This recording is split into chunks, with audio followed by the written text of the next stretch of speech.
اچھا الحمدللہ بھائیوں، ہم آج جو ہے وہ 13 پارہ کر رہے ہیں، اور اس میں جو ہے وہ سورہ یوسف کنکلوڈ ہوتی ہے. ورس 53 سے شروع ہوتا ہے اور پھر سورہ یوسف کنکلوڈ ہوتی ہے. اس کے بعد سورہ رعد، one of the most powerful surahs ماشاء اللہ، اینڈ دین سورہ ابراہیم کا کچھ جو ہے وہ حصہ اس میں الحمدللہ. تو پہلی جو آیا ہے بڑی انٹرسٹنگ بات ہے، اور that is related to youth issues as well, and that is verse 53. اللہ سبحانہ تعالیٰ کہتے ہیں وما ابرئ نفسی ان النفس لامارۃ بالسوء الا ما رحم ربی ان ربی غفور رحیم. یہ یوسف علیہ السلام کے ایکچولی الفاظ ہیں. یوسف علیہ السلام کہتے ہیں اور میں اپنے نفس کو بری قرار نہیں دیتا، یقیناً انسان کا نفس تو برائی ہی کا حکم دیتا ہے سوائے اس کے جس پر میرا رب رحم فرمائے، یقیناً میرا رب بہت بخشنے والا نہایت رحم کرنے والا. اس میں سب سے پہلے میں آڈینس کو بتانا چاہوں گا کہ 3 نفس جو ہیں ان کا ذکر ہے قرآن میں. نفس اللوامہ جس کو ہم ضمیر کہہ لیں ایک قسم کا، اس کی قسم بھی کھائی اللہ سبحانہ تعالیٰ نے. نفس مطمئنہ یعنی کہ آپ کہہ لیجئے جس کو ہم سیلف ایکچولائزیشن، چلیں یہ ایک الگ ٹاپک ہے، کہہ سکتے ہیں کہ نہیں، لیکن یہ کہ وہ کنٹینٹڈ سول جی بالکل ایسی. اور یہ تیسرا جو ہے نفس الامارہ، نفس امارہ، تو یہ بڑا خطرناک نفس ہے. اور اس کے بارے میں امام غزالی کہتے ہیں نا کہ اگر آپ اس نفس کو کنٹرول نہیں کرو گے تو it's like a wild horse, تو یہ پھر آپ کو جو ہے نا وہ کنٹرول کرے گا اور ذلیل کرے گا. تو دیکھیے آج جو موویز اور یہ ٹی وی سیریز کی دنیا ہے نا، پوری میڈیا انڈسٹری، وہ سبلیمنل سائیکالوجی نا پوری ایک فیلڈ ہے اس حوالے سے. سبلیمنل میسیجز جو ایک خاص فریکوینسی پہ ہٹ کرتے ہیں انسان کے انکانشیس اور سب کانشیس مائنڈ، اور انسان کو احساس بھی نہیں ہوتا. جیسے ایک مووی ہے نا، وہ ساری لیٹ سے اچھی ہے، لیکن اس میں کوئی ایسا ایک سین ہوگا یا کوئی ایسا سبلیمنل میسیج ہوگا جو ہمارا انکانشیس پارٹ جو ہے وہ پکڑ لے گا، اور اس کے بعد وہ ہماری پرسنالٹی میں آ جائے گا. تو آئی تھنک کہ یہ جو نفس امارہ ہے یہ اس حوالے سے بھی خطرناک ہے کہ انسان کو شاید فیل بھی نہیں ہوتا اور وہ چیز اسے افیکٹ کر رہی ہوتی ہے. اور دوسرا یہ کہ میں سمجھتا ہوں کہ نفس امارہ یہ وہ نفس ہے بیسیکلی کہ جیسے انسان کو کبھی کبھی نا برائی زیادہ اٹریکٹ کرتی ہے، اور یہ ہیومن نیچر ہے. آپ دیکھیں نا ہمارا میڈیا بھی غلط نیوز زیادہ جو ہے نا وہ پریزنٹ کرتا ہے، جو ایسی اور ہوپلیسنس پیدا ہو جاتی ہے، لیکن وہ لوگ سننا پسند کرتے ہیں. انہیں اسپائس چاہیے، انہیں کوئی برائی کی خبر چاہیے، کوئی فحاشی کی، کوئی اسکینڈلز چاہیے انہیں، کیونکہ وہ ایک اندر سے ظاہر تسکین اٹھ رہی ہوتی ہے. تو آئی تھنک کہ یہ آیا آج کے کانٹیکس میں کہ نفس امارہ جو ہے وہ تو برائی کا حکم دیتا ہے سوائے اس کے جس پر میرے رب کا فضل ہے. تو ایٹ دی اینڈ اللہ کی طرف سے ہی جو ہے وہ فضل ہو تو انسان بچ سکتا ہے، ادروائز جو ہے یعنی کہ ڈیفالٹ پوزیشن جو ہے وہ یہی ہے کہ نفس کانسٹنٹلی برائی کی طرف جو ہے نا وہ رغبت انسان کو دیتا رہتا ہے، اور ہمیں چاہیے کہ ہم اس کو روک کے رکھیں. اسی لیے اہل جنت کی ایک صفت بتائی نا، وَنَهَا النَّفْسَ عَنِ الْهَوَىٰ، کہ جو اپنے ہوا کو روک کے رکھے. تو اس لیے پتہ لگتا ہے کہ کوئی یہ نہ سمجھے کہ بس ایک ٹائم پہ روک لیا تو بس اب آئی ایم ڈن. اور اس پہ دعا بھی کہہ سکتے ہیں، یا حیّ برحمتک استغیث اصلح لی شأنی کلہ ولا تکلنی الی نفسی طرفۃ عین، کہ مجھے آنکھ جھپکنے کے پل کے برابر تک بھی اپنے نفس کے حوالے نہ. اچھا اس میں ہم نے نا ڈیفائن کر دیتے ہیں کہ ہماری ان ٹرم سے مراد کیا ہے. کہ نفس الامارہ بالسوء سے مراد یہ ہے کہ انسان کے اندر کی ایک آواز ہوتی ہے جو اس کو برائی کی طرف لے کے جاتی ہے. نفس اللوامہ جو ہے وہ ملامت کرنے والی نفس ہے، جس میں انسان کو ایک گلٹی فیلنگ ہوتی ہے، ایک ریگریٹ ہوتا ہے. یہ دونوں چیزیں جو ہے نا یہ کانسٹنٹ ایک فرکشن کے اندر ہوتی ہیں چیزیں دونوں. تو انسان کی اپنے اندر ہی آواز ہے ایک جو اس کو برائی کی طرف اور ڈیزائرز کی طرف لے کے جاتی ہے. ڈیزائر ایک میکینزم ہے جو نفس الامارہ بالسوء جو ہے نا وہ یوز کرتا ہے، اور شیطان بھی جو ہے نا وہ چاہتا ہے کہ یہ والی جو نفس ہے، یہ والی جو آواز ہے نا، اس کو ایمپلیفائی کیا جائے. کرتا تو انسان اپنے اوپر یہ صرف جو شیطان ہے نا وہ ہی ایڈز فیول ٹو فائر جسے کہتے ہیں. تو وہ اس والی جو آواز ہے انسان کے اندر کی جو اس کو برائی کی طرف لے کے جا رہی ہے، جس کو امارہ بالسوء کہتے ہیں، وہ شیطان اس کو زیادہ تر جو ہے وہ دے رہا ہوتا ہے، ایمپلیفائی کر رہا ہوتا ہے. لیکن نفس اللوامہ جو ہے وہ ملامت کرنے والی نفس ہے، جس میں ہم سب کے ساتھ ایسے ہوتا ہے کہ کوئی کام کرتے ہیں تو ہم کہتے ہیں یار یہ میں نے کیوں کیا، مجھے ایسے نہیں کرنا چاہیے تھا، ایک ریگریٹ ہوتا ہے. سو جب نفس اللوامہ جو ہے وہ اس کے اوپر قابو آ جاتی ہے، یعنی آپ اپنے آپ کو ملامت اتنا کرتے ہو کہ now you have controlled your desire. اور یہ کانسٹنٹ، جیسے ذیشان بھائی نے کہا، یہ کانسٹنٹ اسٹرگل ہے، یہ کبھی بھی کسی کا بھی 100% بند نہیں ہو سکتا. تو یہ کانسٹنٹ اسٹرگل ہے. اور جب انسان جو ہے وہ اس اسٹرگل میں کسی نہ کسی کامیابی کی طرف جانا شروع کرے گا تو پھر وہ نفس المطمئنہ کی طرف جا سکتا ہے. اور نفس المطمئنہ جو ہے وہ ایک اطمینان والی نفس ہے, وہ کنٹینٹ نفس ہے جو اب فرکشن کے اندر اتنی زیادہ نہیں ہے. اینڈ کچھ علماء کے نزدیک تو یہ اسٹیٹ جو ہے اس دنیا میں 100% تو اچیو ہو ہی نہیں سکتی, لیکن کچھ حد تک جو ہے انسان جو ہے وہ اس اسٹیٹ کو اچیو کر سکتا ہے کہ اب اس نے اپنے جو فرکشن جس کے ساتھ وہ ڈیل کر رہا تھا اس کو کافی حد تک کنٹرول کر لیا, اور اب وہ ایک کنٹینٹڈ سول کی طرف جا رہا ہے. اس سے نا مجھے ایک بات یاد آتی جو میں نے پڑھی تھی, جو امام الغزالی رحمۃ اللہ علیہ نے نا اپنی کتاب ایھا الولد میں کی. انہوں نے کہا کہ اگر ایک انسان جو ہے وہ اس نے 40 سال عمر طے کر لی ہے اینڈ ابھی تک اس نے اس کے ورچو نے وائس کو کنٹرول نہیں کیا, تو اس کو تیار ہو جانا چاہیے جہنم کے لیے. اور یہ یعنی بڑی سخت انہوں نے یہاں پہ بات کی ہے. اینڈ اس میں ہائپربلائزیشن ہے, ایگزیجریشن ہے, ایون دو 40 کے بعد بھی انسان اپنے آپ کے اوپر محنت کر سکتا ہے اور اللہ تعالیٰ کی رحمت کے دروازے اس میں بند نہیں ہوتے.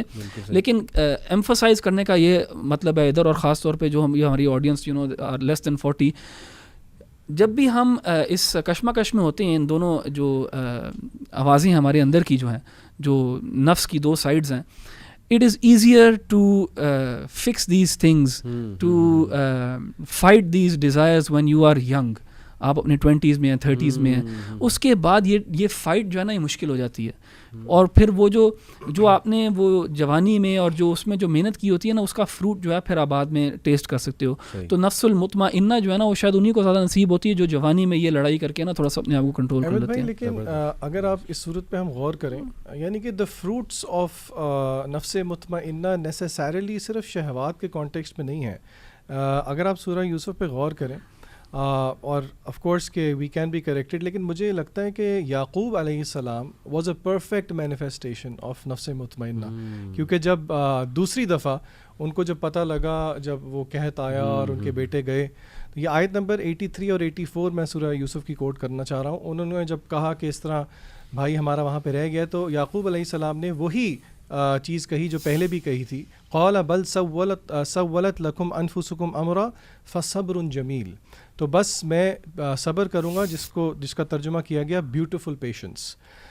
یہاں پہ تھوڑی سی میں بیوٹیفل پیشنس کے بارے میں بات کرنا چاہ رہا ہوں کہ دیکھیں مسئلے مسائل ہر ایک کی زندگی میں آتے ہیں, کوئی بھی دودھ کا دھلا نہیں ہے, کوئی بھی یہ نہیں کہہ سکتا اس کی زندگی میں مسائل نہیں ہیں. تو آخر صبر کیا ہے, اور خاص طور پہ صبر جمیل کیا ہے, کیونکہ یہاں پہ خالی صبر کی بات نہیں کی گئی. تو ایک حدیث کا حصہ میں آپ کے سامنے رکھوں گا, بات میں اس سے شروع کروں گا کہ نیچرلی یہ ایک ایسا ورچو ہے صبر جو کہ اتنی آسانی سے اولاً ہر ایک کو نصیب نہیں ہوتا. نبی کریم صلی اللہ علیہ وسلم نے فرمایا کہ حدیث کا ایک پورشن ہے جس کا مفہوم یہ ہے کہ pretend to be patient and Allah will bestow patience upon him. یعنی کہ وَمَن يَتَصَبَّرْ يُصَبَّرْهُ اللَّهُ, یہ اس حدیث کا جو ہے وہ پارٹ ہے. یعنی کہ دس از دا فرسٹ اسٹیپ کہ اگر آپ کو لگتا ہے اسٹاپ ڈینائنگ کہ آپ کو پیشنس نہیں مل سکتا, you pretend to be patient, اللہ ول گیو پیشنس. پریکٹیکلی اگر کوئی پوچھے کہ چلیں آپ بتائیں کہ پھر آخر بیوٹیفل پیشنس ہے کیا, تو اس کا سادہ سا الفاظ جواب یہ ہے, اللہ پہ توکل کرنا, اللہ پہ ریلائی کرنا کہ اللہ نے جو مصیبت مجھے دی ہے, اللہ رب العزت ہی ہے جو کہ اس سے مجھے نکال سکتا ہے. کوئی پوچھے گا تو پھر اس کا کیا یہ مطلب ہے کہ اگر بیوٹیفل پیشنس کا یہ مطلب ہے کہ ہم اداس نہیں ہو سکتے, وی کانٹ کرائی, تو اس کا جواب بھی آپ کو سورہ یوسف میں ہی ملتا ہے. وہ سیڈنس اور وہ جو حزن ہے اور وہ جو رونا ہے وہ ڈائریکٹڈ ہونا چاہیے صرف اور صرف خالق کی طرف. جس طرح کہ یعقوب علیہ السلام نے کہا, انما اشکو بثی و حزنی الی اللہ, کہ I only complain of my suffering and my grief to اللہ تعالیٰ. اور یہ اللہ کو بہت پسند ہے کہ انسان اپنی مناجات, اپنے حزن جو ہے وہ اللہ رب العزت کے سامنے رکھے. اچھا, اس میں وہ سائیکالوجسٹ ہے نا, اس نے 7 stages آف گریف ڈسکس کی, تو اس میں لاسٹ اسٹیج ہے ایکسیپٹنس. تو صبر جمیل کہہ سکتے ہیں کہ it is accepting your situation اور ایشو ود کنٹینٹمنٹ. علی بھائی تقدیر کا یہی مطلب ہے نا, ایمان بالتقدیر اسی چیز کو تو کہتے ہیں. اچھا, اس میں یہ نا آپ نے جو کہا نا کہ لاسٹ اسٹیج جو ایکسیپٹنس ہے, رسول اللہ صلی اللہ علیہ وسلم کی حدیث ہے کہ ہاں پہلی اسٹیج جو ہے ایکسیپٹنس ہے. ہاں جی, صدمۃ الاولیٰ کے بارے میں رسول اللہ صلی اللہ علیہ وسلم نے کہا کہ الصبر عند صدمۃ الاولیٰ, کہ جب افلکشن پہلی دفعہ آتی ہے تبھی ایکسیپٹ کر لینا, اصل تو صبر یہ ہے. تو وہ اس روایت میں یہی آتا ہے نا کہ رسول اللہ صلی اللہ علیہ وسلم کا گزر ہوا تو ایک عورت جو ہے وہ کسی قبر پہ رو رہی تھی, تو وہ رسول اللہ صلی اللہ علیہ وسلم نے اس کو کہا کہ تمہیں صبر کرنا چاہیے، صبر کرو اس معاملے کے اوپر. تو اس نے رسول اللہ صلی اللہ علیہ وسلم کو بڑی بری طرح جو ہے نا جواب دیا اور کہا کہ تمہیں نہیں پتہ میرے ساتھ کیا ہوا ہے. اس طرح کے الفاظ آتے ہیں. تو جب اس عورت کو پتہ لگا کہ یہ آپ صلی اللہ علیہ وسلم اللہ تعالیٰ کے رسول تھے تو اس کو بڑی شرمندگی ہوئی. وہ رسول اللہ صلی اللہ علیہ وسلم کے پاس گئی اور اس نے بتایا کہ یہ میرا بیٹا تھا جو فوت ہو گیا تھا، جس کی وجہ سے میں رو رہی تھی. تو تب رسول اللہ صلی اللہ علیہ وسلم نے کہا کہ صبر جو ہے وہ دیکھیں وقت تو صبر کرا ہی دیتا ہے انسان کو، وقت تو صبر کرا ہی دیتا ہے. تو وہ جو آپ جو سائیکالوجسٹ کا کہہ رہے ہیں انہوں نے تو اس کو لاسٹ اسٹیج وہ تو اوبیسلی وہ ایونچویلٹی تو ہے ہی، لیکن اللہ تعالیٰ کے ہاں جس صبر پہ اوپر اجر ہے وہ فرسٹ اسٹیجز آف ایکسیپٹنس ہے. میں یہاں پہ نا جیسے آپ نے توکل کی بات کی اور صبر کی بات کی، سورہ یوسف کے اندر اللہ تعالیٰ نے بہت سے کانسیپٹس کی کلیئرٹی بھی کی ہے. تقدیر کا کانسیپٹ بڑے خوبصورت انداز سے ان 2 آیات میں اللہ نے سمجھایا. اللہ فرماتے ہیں وقال یا بنی لا تدخلوا من باب واحد وادخلوا من ابواب متفرقة وما اغني عنكم من الله من شيء ان الحكم الا لله عليه توكلت وعليه فليتوكل المتوكلون. سیدنا یعقوب علیہ الصلوۃ والسلام نے جب اپنے بچوں کو بھیجا کہ جاؤ اور جا کے سیدنا یوسف علیہ الصلوۃ والسلام سے غلہ لے کے آؤ، تو آپ نے ایک نصیحت یہ کی کہ تم سارے بھائی جو ہے شہر کے اندر ایک دروازے سے داخل نہ ہونا بلکہ متفرق مختلف دروازوں سے داخل ہونا. اور آگے کہا کہ وما اغنی عنکم من اللہ من شیء، لیکن یہ بتا دو، ایک ڈسکلیمر دے دیا کہ یہ نہ سمجھنا کہ اگر اللہ کی طرف سے کوئی آفت آئے گی تو میں تمہیں اس سے کچھ بچا سکتا ہوں. یعنی یہ میری ایک تدبیر ہے، یہ ایک میری پلاننگ ہے. میری تدبیر اللہ کی تقدیر کے سامنے لمیٹڈ ہے. ان الحکم الا للہ، اصل فیصلہ اور اصل قضاء اور قدر اللہ کی ہے اور وہی غالب آنے والی ہے. اسی لیے علیہ توکلت، اسی پر میں یعنی توکل کرتا ہوں. وعلیہ فلیتوکل المتوکلون، توکل کرنے والوں کو اس پہ بھی توکل کرنا چاہیے. آگے اللہ نے اس چیز کو بڑا سراہا، اللہ نے اس آئیڈیا کو بڑا واضح کیا اور میں تھوڑا سا اس پہ کمنٹ بھی کروں گا. اللہ فرماتے ہیں وَلَمَّا دَخَلُوا مِنْ حَيْثُ أَمَرَهُمْ أَبُوهُمْ، انہوں نے وہی کام کیا جو ان کے والد نے ان سے تقاضا کیا تھا، اسی طریقے سے مختلف دروازوں میں داخل ہوئے، مختلف دروازوں سے. مَا كَانَ يُغْنِي عَنْهُمْ مِنَ اللَّهِ مِنْ شَيْءٍ إِلَّا حَاجَةً فِي نَفْسِ يَعْقُوبَ قَضَاهَا، کہ اللہ تعالیٰ سے ان کو کوئی چیز بچا نہیں سکی سوائے یہ ایک سوچ تھی، ایک چاہت تھی جو سیدنا یعقوب علیہ الصلوۃ والسلام کے دل میں آئی، جس کو انہوں نے پورا کر لیا. ایک ان کی ذہن میں ایک سوچ تھی، ایک تدبیر تھی جن کو انہوں نے پورا کیا. وَإِنَّهُ لَذُو عِلْمٍ، وہ بہت علم والی شخصیت ہے سیدنا یعقوب. علمناہ، ہم نے ان کو سکھایا تھا. ولکن اکثر الناس لا يعلمون، اکثر لوگ نہیں جانتے. اسے پتہ چلا کہ تقدیر کے کانسیپٹ کو سمجھنے کے لیے 2 کانسیپٹس آپ کو سمجھنے کی ضرورت ہے. ایک ہے تدبیر اور ایک ہے تقدیر. تدبیر کہتے ہیں ہماری پلاننگ کو، ہماری ایفرٹس کو، اور تقدیر کہتے ہیں ریزلٹس کو یا اس عمل کو جو عمل اس ایفرٹ کے ذریعے یا نتیجے کے اندر یعنی اپیئر ہوتا ہے یا ایگزسٹنس جس کو حاصل ہوتی ہے. تو پتہ چلا کہ انسان کو اللہ نے تدبیر کا اختیار دیا، پلاننگ کا، اور پلاننگ کرنے کے اینڈ پہ تقدیر شروع ہوتی ہے. یعنی جہاں پہ ہماری پلاننگ اور ہماری ایفرٹ ختم ہوتی ہے وہاں سے تدبیر یعنی وہاں سے تقدیر شروع ہوتی ہے. ان ادر ورڈز پہلی بات تو یہ پتہ چلی کہ ہمیں اپنی ایفرٹ پوری کرنی چاہیے، ہمیں اپنی پوری پلاننگ کرنی چاہیے جیسے سیدنا یعقوب نے کی. اس میں یہ نہیں اپنی طرف سے کمی نہیں کرنی چاہیے، بیٹھے رہنا چاہیے کہ اللہ تعالیٰ آسمان سے مدد نازل کرے، نہیں، اپنی ایفرٹ پوری طرح کریں. لیکن اس کے بعد ایفرٹ اور پلاننگ کرنے کے بعد پھر اس کو اللہ پہ چھوڑ دیں. ان ادر ورڈز ایفرٹ اور پلاننگ کرنے کے بعد اگر نتیجہ کوئی اور آ گیا تو ہمیں اس کو چیلنج یا اس پہ ناراض نہیں ہونا چاہیے. کیوں ورنہ پھر وہ تقدیر پر ایک قسم کا اعتراض ہو جائے گا. اسی لیے آپ دیکھیں کہ ہمارے دین میں صحیح بخاری کی حدیث ہے کہ آپ صلی اللہ علیہ وسلم نے کہا اتقوا اللو، یہ جو لفظ لو ہے نا، کاش، اس سے منع فرمایا. کیوں؟ آپ نے فرمایا کہ تم اللہ کی تقدیر کو بدل نہیں سکتے. یعنی تقدیر کا مطلب یہ کاش میں اس طرح کر لیتا تو یہ نتیجہ نکل آتا. بھائی تقدیر آلریڈی اللہ کی ڈیفائنڈ ہے. آپ کی تدبیر ہو سکتی ہے، آپ تدبیر کے حوالے سے پلاننگ کر سکتے ہو، مینیج کر سکتے ہو. تو اسی لیے اسے بہت بڑی بات سمجھ آئی کہ ایک تو غم نہ کرے انسان، دوسری بات ہے ایفرٹ پوری کرے. تو ایفرٹ پوری کرنے کے بعد انسان کو چاہیے کہ اب اس کو پھر تقدیر سمجھ کے قبول کرے کہ یار میں نے ایفرٹ پوری کی، محنت کی ہے، اب مجھے ڈپریشن میں نہیں جانا، مجھے جو ہے نا اس کا حزن نہیں غالب آنا چاہیے. تو یہ کانسیپٹ بڑا زبردست ہے. یہ آئی تھنک کہ یہ ایکسیپٹنس بہت امپاورنگ بھی ہے، بہت پاورفل. جس طرح اسی صورت کے شروع میں اللہ نے کہا نا واللہ غالب علی امری ولیکن اکثر الناس لا یعلمون. یعنی کہ میں سمجھتا ہوں کہ اگر اس کو انٹرنلائز کر لیں تو یہ ایکسیپٹنس کے بجائے آپ کو امپاور کرتی ہے چیز کہ آپ اللہ کی تقدیر پر توکل کریں.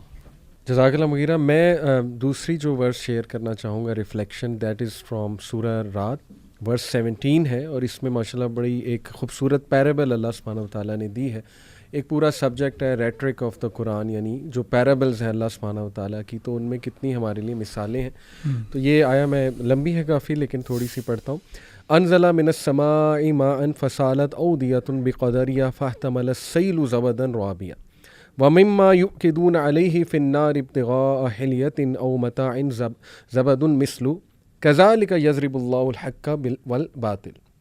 وہ آسمان سے پانی برساتا ہے، پھر تمام ندیاں بہنے لگتی ہیں اپنی اپنی وسعت کے مطابق. تو اس میں جو ریفلیکشنز ہیں انشاءاللہ، پہلی ریفلیکشن دیکھیں بڑی امپورٹنٹ ہے کہ ریلیجس نالج اور وحی کو اللہ سبحانہ تعالیٰ نے بارش کے ساتھ جو ہے وہ مثل دی ہے. جیسے بارش ایک جگہ کو فرٹائل کر دیتی ہے اور ڈیڈ ارتھ کو بھی ریوائیو کر دیتی ہے، تو اس لیے بڑا ضروری ہے سمجھنا کہ دل جب ڈیڈ ہو جاتے ہیں، جب قلوب ہارٹس ڈیڈ ہو جاتے ہیں، تو اس کا سب سے بہترین سلوشن ہے کہ وہی سے نالج حاصل کیا جائے اور ذکر اللہ جو ہے وہ کیا جائے.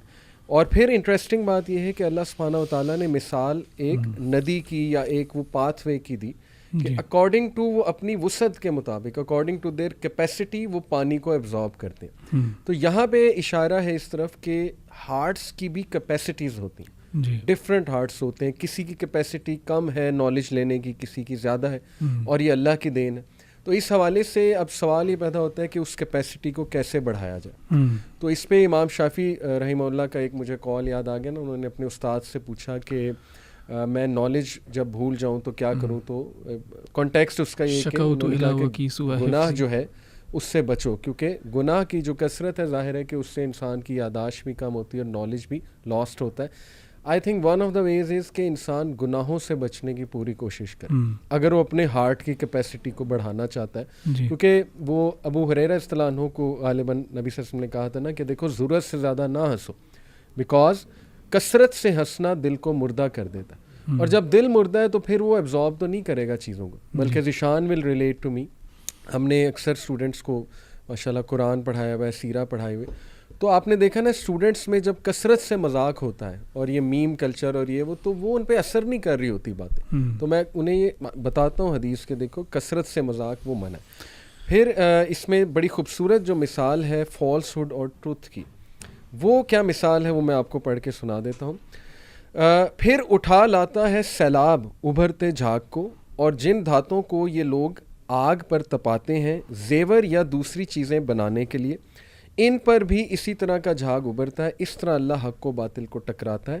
اور پھر آگے وہ ایکسپلینیشن ہے، تو یہ میں بتا دیتا ہوں. دیکھیں، the falsehood is likened to the rising foam on the surface of the water and also to the impurities that are released when metals are heated, whereas truth is equated to the pure fertile soil or the pure metal which remains behind purification process کے بعد.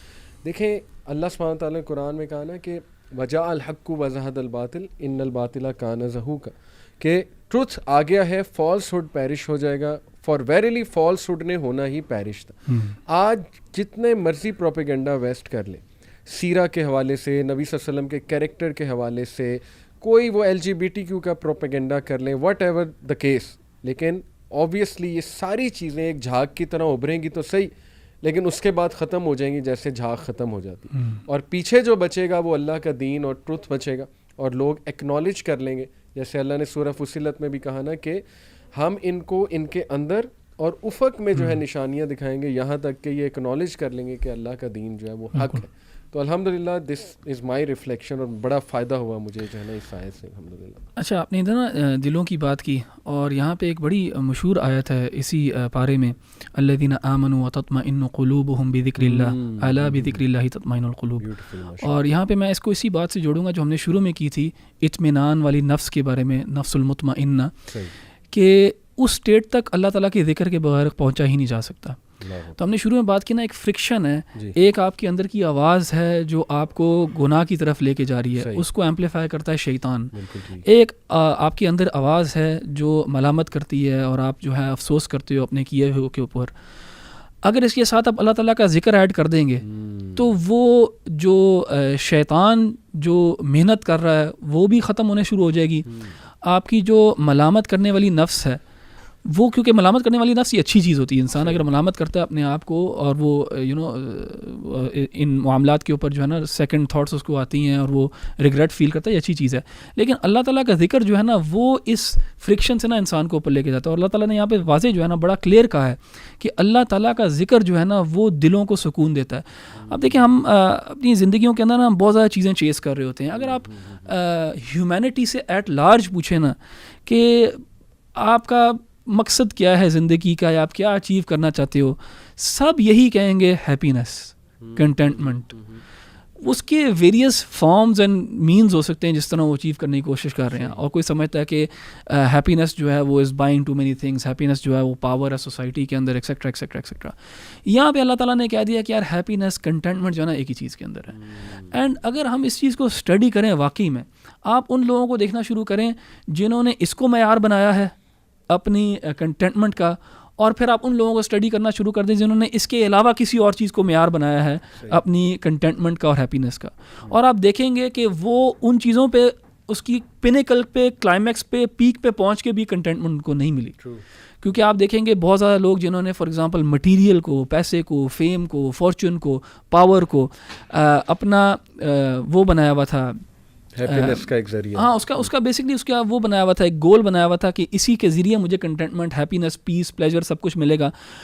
تو کیوں ہم دیکھتے ہیں ان لوگوں کو suicide commit کرتے ہیں, کیوں ہم دیکھتے ہیں ان لوگوں کو ڈرگ یوز کے اندر, کیوں ہم دیکھتے ہیں ان لوگوں کو ڈسکنٹینٹ.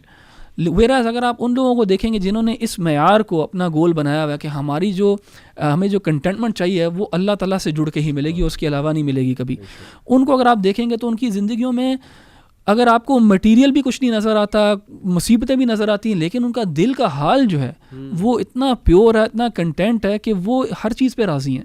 تو اصل جو پاور ہے اور اصل جو ہماری بھی ایسپریشنز ہونی چاہیے ایز بلیورز, وہ یہی ہونی چاہیے کہ ہم اس چیز کو اپنا گول بنائیں اور اس چیز کی طرف جائیں. اور باقی جو ڈسٹریکشنز ہیں, باقی جو نفس الامارہ جدھر ہمیں لے کے جاتا ہے ادھر ہم جانے سے بچیں. چونکہ قلوب کی آپ نے بات کی تو قلب سلیم کا ذکر قرآن میں ہوا ہے ابراہیم علیہ السلام کے حوالے سے, تو قلب سلیم بھی اسی کیٹیگری میں آئے گا کہ جو پیور ہے بہت زیادہ اور جس میں توحید کوٹ کوٹ کے جو ہے وہ بھری ہوئی. دیکھیں جو نفس المطمئنہ ہے نا اس کا دل بھی پھر صافی ہوگا, وہ قلب سلیم والا انسان ہوگا. اچھا, اس میں نا سورہ یوسف کی ایک آیت جو ہے اس میں بڑی پروفاؤنڈ آیت ہے 108 میں. اللہ تعالیٰ فرماتے ہیں قل هذه سبیلی ادعو الی اللہ علی بصیرۃ انا ومن اتبعنی وسبحان اللہ وما انا من المشرکین. کہ نبی صلی اللہ علیہ وسلم کہہ دیجئے کہ یہ میرا رستہ, ادعو الی اللہ, یہ اللہ کی طرف, میں اس کی طرف بلاتا ہوں. کیا مطلب ہے کہ اس رستے کی انتہا جو ہے وہ اللہ تعالیٰ کی معرفت اور اللہ کی رضا ہے. اسلام کا رستہ یہ اللہ کی طرف لے کے جاتا ہے. اور یہ جو رستہ جو ہے یہ کسی ایموشنل کنڈیشن کے اندر میں نے چوز نہیں کیا. یعنی I am not emotionally moved by it. I mean emotional stance ہے, ٹھیک ہے, یہ ایموشنلی موٹیویٹ بھی کرتا ہے, اسٹیمولیٹ بھی کرتا ہے, لیکن it's not just emotional thing. یعنی علی بصیرۃ, یا میں نے کسی ریئیکشن کے طور پہ اس کو نہیں اس رستے کو اپنایا, بلکہ علی بصیرۃ, میں نے اس کو بصیرت کے ساتھ اپنایا, سوچ سمجھ, یعنی یقین, برہان اور دلائل ہیں.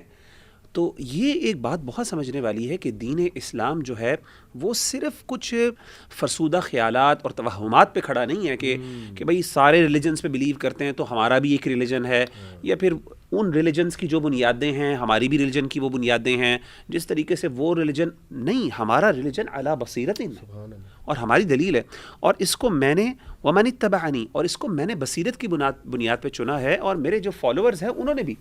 اسے پتہ چلا کہ ایک بندے کا, یعنی اسلام کا تقاضا یہ ہے کہ ایک بندہ اسلام کو جب چنے تو اگر a person should know what he believes in, a person should know what he believes in. یہ نہ ہو کہ وہ بندہ جو ہے نا بظاہر کہ جی سنی سنائی باتیں ہم نے کی ہوئی ہیں تو چلیں میرا مذہب یہ ہے تو میں اس کو فالو کرتا رہوں, بصیرت کے ساتھ. اور فرمایا وہ سبحان اللہ, اور اللہ تعالیٰ پاک ہے, وما انا من المشرکین, اور میں اس میں جو ہے نا وہ اور میں جو ہے نا مشرکین میں سے نہیں ہوں.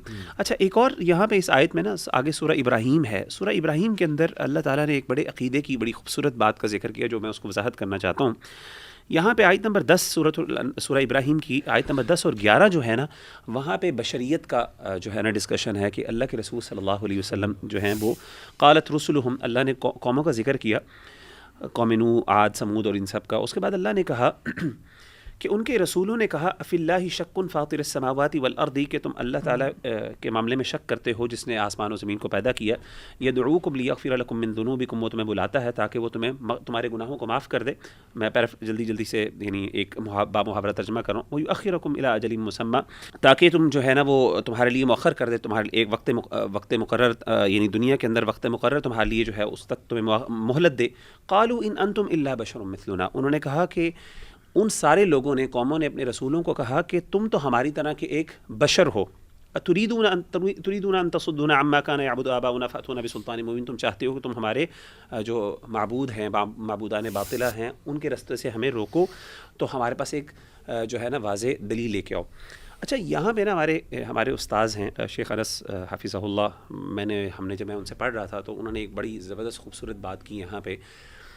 دیکھیں، یہ ایک کفار مکہ کے ہاں نبوت کے حوالے سے ایک اشکال تھا، اور وہ اشکال انفارچونیٹلی آج بھی پایا جاتا ہے.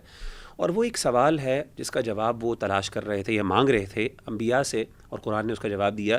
کیا بشریت اور نبوت کسی ایک شخص کے اندر اکٹھے ہو سکتے ہیں کہ نہیں ہو سکتے؟ بشریت یعنی کہ ہیومینٹی یعنی being a human and being a prophet, can they be two qualities of a single individual اور ناٹ؟ یہ ان کا ایک سوال تھا، یعنی can human be a prophet. اچھا، اسی طریقے سے آج بھی انفارچونیٹلی ہمارے کچھ مسلمانوں کے اندر یہ اشکال پایا جاتا ہے. یعنی ان ادر ورڈس ہوا یہ کہ یعنی کفار مکہ نے بھی اس چیز کا انکار کیا، اور انفارچونیٹلی آج ہمارے کچھ مسلمان بھائی بھی اس چیز کا انکار کرتے ہیں ود ڈیو ریسپیکٹ. اور کفار مکہ نے نبی کی بشریت کو تو مانا لیکن ان کی نبوت کا انکار کیا. لیکن آج جو ہیں کچھ بھائی، وہ نبی کی نبوت کو تو مانتے ہیں لیکن ان کی بشریت کا انکار کرتے ہیں. ان ادر ورڈس کنکلوژن ایک ہی ہے کہ ایک شخص کے اندر نبوت اور بشریت اکٹھے نہیں ہو سکتے. انہوں نے کہا بشر ہے، نبی نہیں ہے. انہوں نے کہا نبی تو ہے لیکن بشر نہیں. تو کہنے کا مطلب ہے کہ آج جا کے کنکلوژن ایک ہی نکل جاتی ہے کہ یار نہیں، اسلام کا کانسیپٹ یہ ان آیات سے، یہ دونوں آیتوں کے اندر اگر واضح کلیئرلی اللہ تعالیٰ نے بیان کیا ہے کہ انبیاء نے خود اس بات کا تقاضا بتایا کہ ہاں، قالت لہم رسلہم ان نحن الا بشر مثلکم، انہوں نے انکار نہیں کیا. انہوں نے کہا کہ تم تمہاری طرح کے انسان ہو. انہوں نے کہا بالکل ہم تمہاری طرح کے انسان ہیں، ولکن اللہ یمن علی من یشاء من عبادہ، لیکن اللہ نے ہم پر احسان کیا ہے، اور اللہ جس پہ چاہے احسان کر سکتا ہے، وہ وہی کا احسان. اس کے پیچھے نفسیات جو سمجھ میں آتی ہے نا، وہ یہی ہے کہ کوئی چیز کو اتنی پاک کر دو کہ then it is people are unable to follow him. یعنی کہ عمل سے فارغ ہوا مسلمان بنا کے یہ بہانہ کہ یعنی وہ بشر ہیں تو وہ اگزامپل ہے نا انسانوں کے لیے. اور سورہ کہف کی آخری آیت بھی میرے خیال سے بڑا کلیئر ایویڈنس ہے. اصل میں ہماری ازمپشن یہ ہے کہ بشر ہونا جو ہے نا وہ کسی بندے کی توہین ہے.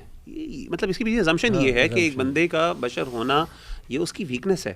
سبحان اللہ، قرآن مجید میں سیدنا عیسیٰ علیہ الصلوۃ والسلام کے بارے میں جیسے ہم پہلے بھی ذکر کر چکے ہیں، انہوں نے بڑے واضح طور پہ کہا، انہوں نے کہا کہ قرآن نے کہا کانا یاکلان الطعام، وہ تو کھانا کھانے والے ہیں، اور کھانے کے ساتھ اور بھی چیزیں ایسوسیٹڈ ہیں. انبیاء جو تھے، اللہ کے رسول صلی اللہ علیہ وسلم کھانا کھاتے تھے، اور آپ صلی اللہ علیہ وسلم کی وہ ضروریات تھیں پوری جو ایک انسان کی ضروریات ہوتی ہیں. اس میں کوئی بڑی بات نہیں، اس میں ویکنس نہیں ہے، کوئی کمی نہیں ہے.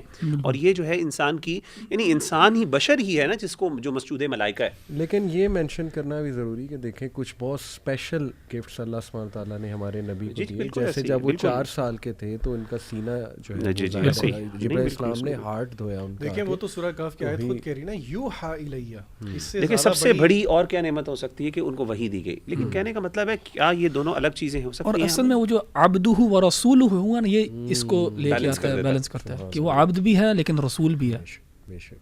اچھا، سو ایک اور اس میں جو بڑی اہم آیت ہے اسی پارے میں، وہ ہے شکر کرنے کے بارے میں. اور اللہ تعالیٰ نے بڑی ترغیب دلائی ہے، لئن شکرتم لازیدنکم، کہ اگر تم شکر کرو گے تو میں تمہیں زیادہ دوں گا اور دوں گا. تو یہ گریٹیٹیوڈ جو ہے یہ بڑی ایک اچھی جو ہے کوالٹی ہے، انسانوں کے اندر ہونی بھی چاہیے، اور اس کا سائیکولوجیکل ایفیکٹس بھی بڑے پازیٹیو ہوتے ہیں. لیکن اس میں یہاں پہ اسی آیت کے اندر شکر کا اپوزٹ اللہ سبحانہ وتعالیٰ نے کیا بیان کیا؟ کفر. اور کفر کے بارے میں کہا ہے کہ اگر کفر کرو گے تو میرا عذاب بھی شدید ہے. تو جسے ہم بھی اردو میں بھی مستعمل ہے نا کفران نعمت، کہ اگر نعمت کا انکار ہے تو وہ کفر ہے. تو یہ بڑا امپورٹنٹ اسپیکٹ، اور یہ اللہ تعالیٰ نے بڑے امفیٹک انداز میں کہا ہے کہ اگر تم شکر کرو گے لأزیدنکم، یعنی ہم ضرور بضرور ہم تمہیں مزید دیں گے جس چیز کا بھی شکر کرو گے. تو یہ مومن کا جو ہے نا اس چیز پہ ایمان ہونا چاہیے. آخری جو میں ادھر ایک بات کروں گا، سورہ ابراہیم میں آخری چند آیات جو ہیں اس کے اندر یہ مینشنڈ ہے. اینڈ دیکھیں بہت زیادہ لوگوں کے لیے جو ہے نا پرابلم آف ایول واقعی میں ایک بہت بڑا پرابلم ہوتا ہے. کہ ظلم کیوں ہے اتنا زیادہ دنیا کے اندر، اور ان کے لیے بہت بڑا مسئلہ ہوتا ہے یا اس کو ریکنسائل کرنا مشکل ہوتا ہے. انشاءاللہ ہم کبھی کسی اور ایپیسوڈ میں بھی اس چیز کو تفصیل سے بیان کریں گے. لیکن یہاں پہ ایک آیت ہے سورہ ابراہیم میں جہاں پہ اللہ سبحانہ وتعالیٰ نے نا ایسے لوگوں کو تسلی دی ہے. ایک ان لوگوں کو تسلی دی ہے کہ جو جن کے اوپر ظلم ہو رہا ہے ان کو ایک تسلی ہے اس کے اندر، جو پرابلم آف ایول سے ان کے اندر ایک ایمپتھی ہے لوگوں کے لیے، ان کے لیے تسلی ہے، اور جو لوگ ظالم ہیں ان کے لیے ایک خطرناک وارننگ ہے کہ جہاں پہ اللہ تعالیٰ کہتے ہیں وَلَا تَحْسَبَنَّ الَّذِينَ وَلَا تَحْسَبَنَّ اللَّهَ غَافِلًا عَمَّا يَعْمَلُ الظَّالِمُونَ إِنَّمَا يُؤَخِّرُهُم لِيَوْمٍ فِيهِ تَشْخَصُ الْأَبْصَارُ لِيَوْمٍ تَشْخَصُ فِيهِ الْأَبْصَارُ، کہ اللہ سبحانہ وتعالیٰ کہہ رہے ہیں کہ یہ ہرگز نہ کوئی سمجھے کہ اللہ تعالیٰ غافل ہے اس چیز سے جو یہ ظالم کر رہے ہیں. اللہ صرف جو ہے ان کو مؤخر کر رہا ہے، ان کے عذاب کو مؤخر کر رہا ہے اس وقت کے لیے جب آنکھیں جو ہے نا خوف سے طاری ہوں گی. تو یہ جو ہے نا یہ ایک بہت زیادہ ایک کنٹینٹمنٹ دیتی ہے آیت ان لوگوں کو جن کے اوپر ظلم ہو رہا ہے، وہ لوگ جو ایمپتھائز کرتے ہیں ان کے ساتھ جن کے اوپر ظلم ہو رہا ہے، اور وہ لوگ جو ظالم ہیں ان کے لیے بھی اس میں بڑی ایک خوفناک جو ہے نا وعید ہے.